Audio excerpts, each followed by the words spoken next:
للرجال. هذه رسالة إلى جميع الناس. لازم نعرفوا باللي الجامع بناوه الرجال للرجال.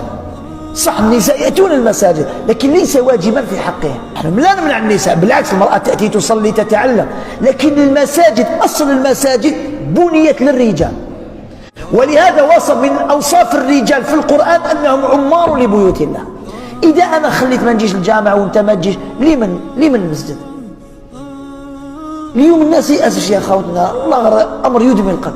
هبك المؤذن يكون يأذن ظهر عصر، شغل ما يعنيش الأمر كامل، شغل ما هوش يعيط له، أو قاعد هنا قدام الجامعة والله ما راهو سامع بهذاك المؤذن كامل. هذا هو الطبع على الطبع. لمن هو ينادي؟ لمن هو يقول حي على الصلاة حي على الفلاح، أرواح تربح؟